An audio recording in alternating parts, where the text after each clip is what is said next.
Chapter 13 Ripples. But life did settle back to normal in Westfield. More leaves fell, Thanksgiving came, then the first snow, then Christmas, and more snow. Fall and winter seemed to calm everything down and drive everyone into their own houses. Things were calmer at Lincoln Elementary School, too. Frindle mania was over. But that didn't mean the word was gone. Not at all. All the kids and even some of the teachers used the new word. At first, it was on purpose. Then, it became a habit, and by the middle of February, Frindle was just a word, like door or tree or hat. People in Westfield barely noticed it anymore. But in the rest of the country, things were hopping. Frindle was on the move, in hundreds of little towns and big cities from coast to coast. Kids were using the new word, and parents and teachers were trying to stop it. What had happened in Westfield happened over and over and over again. Bud Lawrence couldn't have been happier.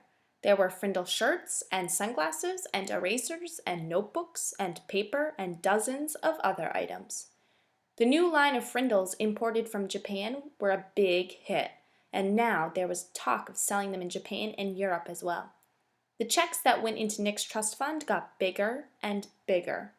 Bud opened his own factory in Westfield to make Frindle baseball caps, which created jobs for 22 people.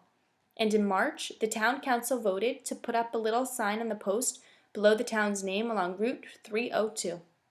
It said, "Home of the original Frindle."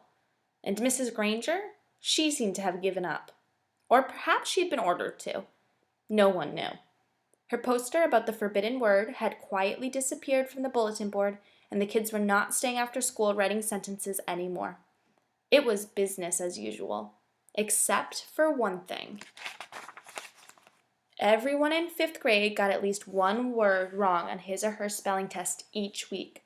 Every week, the first word at the top of Mrs. Granger's list was pen.